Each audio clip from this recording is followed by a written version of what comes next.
Welcome back to Pepperjack Hawk Studio. I'm your host, Pepperjack Hawk, and we are going to do a part two of First Lines. Maybe we'll do better than last time, but we'll see.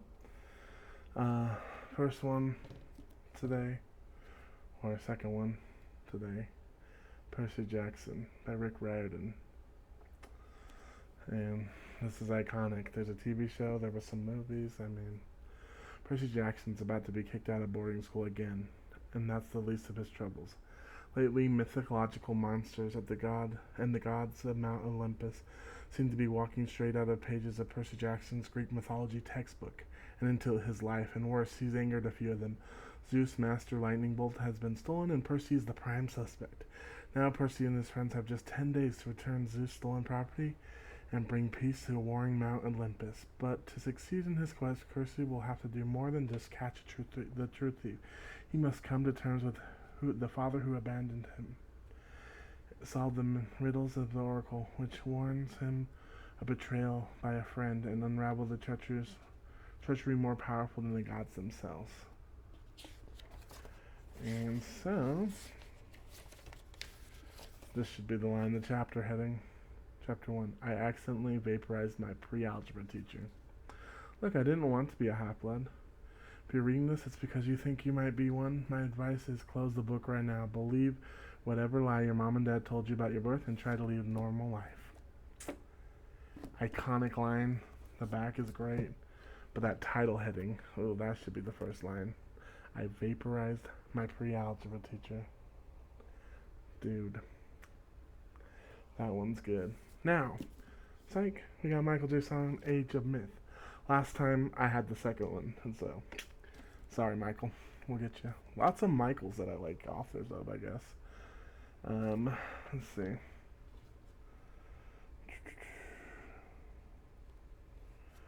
Alright, so since time innumerable humans have worshipped the gods they call Frey.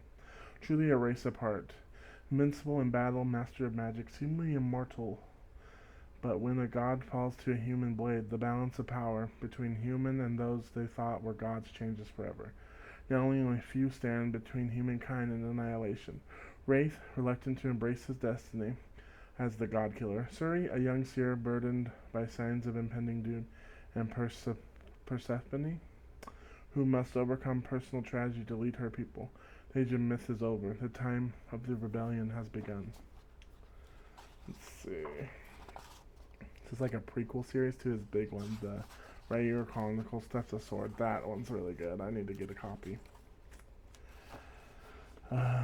Chapter 1, of God and Men. Of Gods and Men. In the days of darkness before the war, men were called runes. We lived in Runelin, or Ruelin, as it is once known. We had little to eat and much to fear. What we feared most was the gods across the Burn River, where we were not allowed. Most people believed our conflict with the Frey started at the Battle of Grandford, but it actually began on a day early in spring when two men crossed the river. Ray's first impulse was to pray. Curse, cry, scream, pray. People did such things in their last minutes of life. But praying struck Wraith as absurd, given his problem was the angry gods 20 feet away. Or angry god, just one. But, oh, I'm already invested and I've read it. Like, oh, it's so good. Like, oh, okay. You might be familiar with Drizzt, RaSalvatore. This is Thousand Orcs. It's not the first book, but it's the first book in this series. Barbaric hordes of hungry humanoids sweep across the spine of the world. Thousands of humans and dwarfs lie in their path. The spine of the world has many defenders, not the least of whom is Drizzt Do'Urden and his powerful friends. But the companies have grown dependent on each other. When they are separated by enemies, time and death, can even a warrior as cunning and mighty as Drizzt stand alone against an army? One of the greatest characters of the fantasy genre returns to the front line and is drawn beyond, deep into the enemy territory. He'll need every ounce of skill and courage he possesses to stay alive. Let's see. Love this series, though. So there's a prelude. Did we just go to the first line, though? What's that? Oh well, you get to be pulling harder than that, Tread McKnuckles. He yelled that to his team of 2 horses and 3 dwarfs. Lists, I love dwarfs and lists. When Thimbledorf Pent and his small army of battle rangers arrived in Icewind Dales with news of that Gondling Battlehammer, the first king and 9th king of Mithril Hall, had died, I knew that Brunner would have no choice but to return to his ancestral home to take again the mantle of leadership. His duties to the clan would demand no less, and for Brenner, as with most dwarfs, duties to king and clan usurped everything. Already back in it, vested. Like, I've read it, and it's so good, and if you know battles in Salvatore, like, the fights are excellent. Now, I got a bunch of other things to share, too. Let's see. I think we'll start with the big stack, like. Okay. We've got Malazan, Garden of the Moon, by StevenErickson. I have yet to get into it, but I'm, like, not foaming at the mouth, but I'm excited. People call it extraordinarily enjoyable. Like, it's a whole universe, not just one character or one group of people. It's like everything I hear. The Malazan Empire, so it's an empire, simmers with discontent, bled dry by interminable warfare, bitter infighting and bloody confrontations. Even the imperial legions, long inured to the bloodshed, yearned for some respite, yet Empress Lacine remained absolute, enforced by her Dreadclaw's assassins. For Sergeant Whiskey Jack and his squad of bridge burners, and for Tattersall, surviving cadre mages of 2nd Legion, the aftermath of the Siege of Pale should have been time to mourn the many dead, but Harjistan, last of the free cities of Genabakis, yet holds out. Its ancient citadel, the lesson turned to a predatory gaze, but it would appear that the Empire is not alone. This great game, sinister shadowbound forces are gathering as the gods themselves prepare to play their hand. Treat yourselves to the Garden of the Moon, said Stephen R. Donaldson. Well, maybe I will. Soon, I hope. So there's a list of characters. There's... Now these ashes have grown cold. We open the old book. Interesting. The Emperor is dead. Okay. There's a prologue too. There's lots. The first lines here.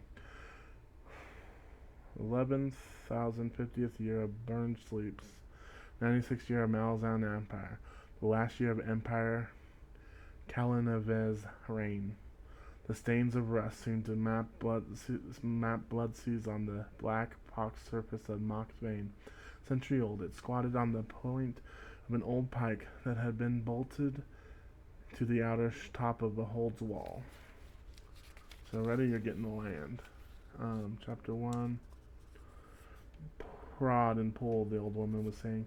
'Tis the way of the emperors, as like the gods themselves. She leaned to one side and spat, then brought a soiled cloth to her wrinkled lip. 3 husbands and 2 sons I saw off to war. War, massive scale. Like, this is gonna be good. I'm excited. Let's see. I think I've got a couple stacks here I want to do, but this one I've got a couple. So next is JannyWarts, Curse of the Mistwraith. I think we've talked about it before, so let's get right into the lines. About half others, I think.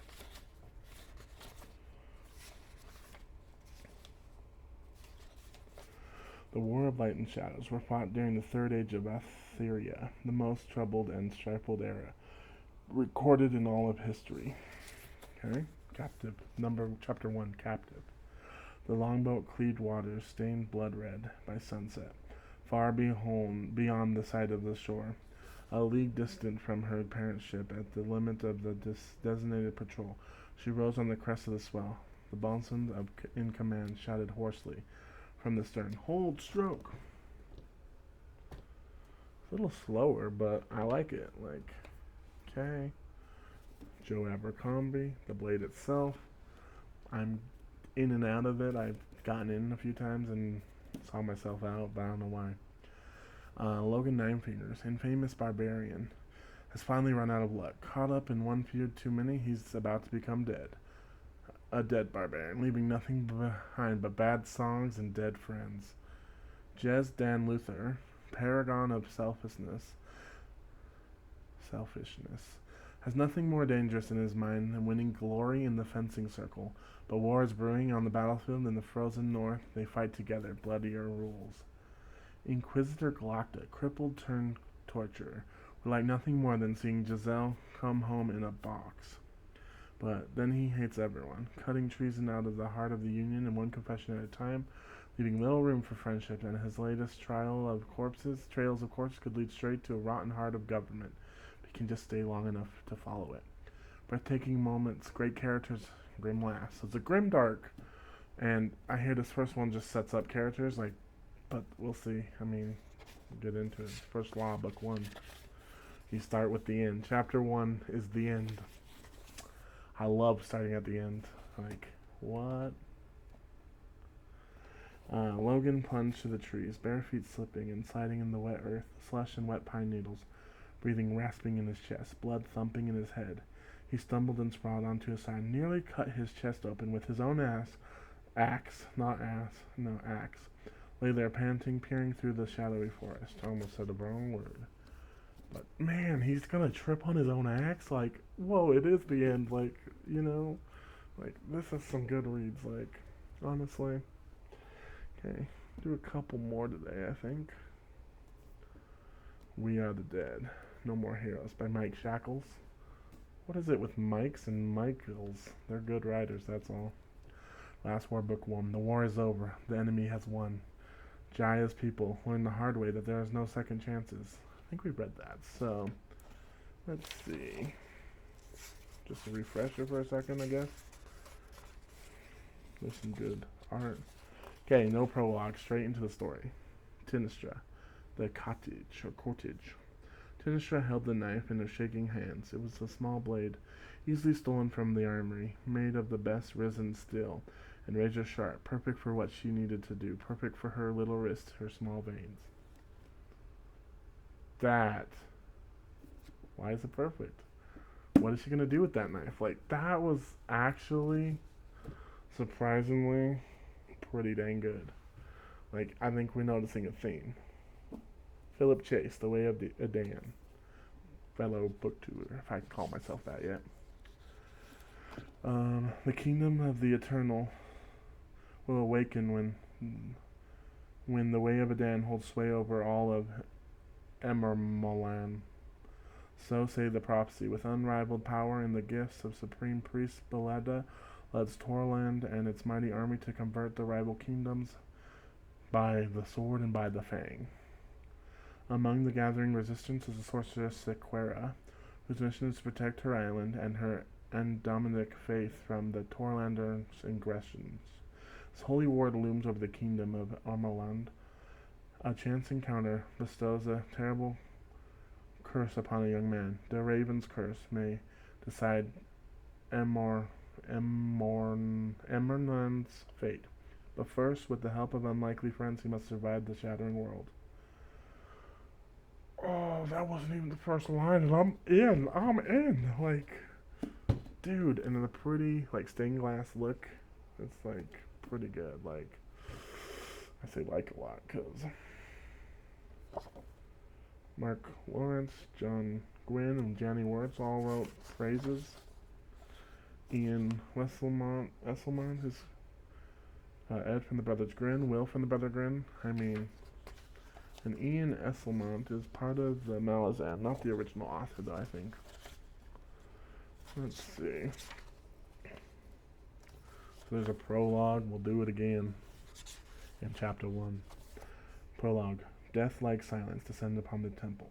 Began with a hush when Finnan and his two companions approached the steps leading up to the columns building. Okay, where are they going? Troubles from the outside. Light crept on the land. A swollen red crescent bled over the green hills in the east and bathed them in dawn's golden hues. On grassy slopes, Ozzy squinted at the rising sun and walked with his family's sheepdog. I'm already blown away by the imagery. Like, if that's something you can take from it, you can. So I think 2 more for this one. Let's see. GlenCook, The Black Company, Chronicles of the Black Company. 3 complete novels, 1 place. And I think we'll just get right into this. So The Black Company. So, okay, Legate. There were prodigies and portents enough, One-Eye says. We must blame ourselves for misinterpreting them. One-Eyed, handicapped, in no way impairs his marvelous hindsight. I don't know what's going on yet, but I'm sure I'll find out, like. And this is a chonker. Legacy of the Ash, MathewWard. Is there... Shadow has fallen over the Tressian Republic, but as Tressian falls, heroes rise. Victor Acradra is the Republic's champion, a warrior without equal. He also hides a secret that would see him burned as a heretic. Is Josurai Trellin, is Victor's sworn enemy, a political prisoner. He dreams of reigning in his mother's failed rebellion. Kaling Trellin, Josuai's sister, seeks only to break free of their tarnished legacy, to escape the expectations and prejudice haunt the family name. As wars spread across the Republic, they must set aside their difference in order to save the homeland. However, decided bad bloods that are not easily forgotten, and victory will demand a darker price than any of them could have imagined.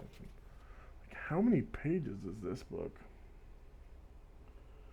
768. That's a chonker. I love it, though. It's part of the trilogy. Like, these books, let me just tell you, they open up. Like, I've got lots of reading to do. Like, oh. Wind howling along the Marcher Road. Icy rain swirled behind. Katya hung low over her horse's neck. Galloping strides jolted weary bones and set the fire in her side blazing anew. Sodden rain sawed at her palms. She plotted out the pain. Closed her ears to the harsh raven sound and the ominous thunder. There was only the road, the dark silhouette of Escavard, rampart, and anger. Anger at the council for forcing her hand, and at herself for thinking there was ever been a chance. Dude, I'm just, once again, I just keep getting blown away by these books. Books of books and books. Like, all of them are just incredible. Books, oh, I can't stress it enough. Read a book. Make a time for a page, a chapter, paragraph, sentence. I don't know about word. Make a time to read. Pick a time, anytime. Pick up a book. Even if you put it back down soon after, just pick up a book. Like, oh, there's so much to uncover. So many things. Now, maybe you find things that aren't your style. So be it. Maybe you like a book series, but you get to one of the books and it's not that good. Keep going. If it's worth it. 'Cause sometimes the writing, but if stuff happens that triggers you and takes you out, you know, just let it go. Don't feel entitled to anyone. You open the book. That's the first thing you got to do is open a book. Now, I think we'll be seeing a lot more of each other. So continue to share your love with books with me, and I'll share it with mine with you. Have a great day. Bye.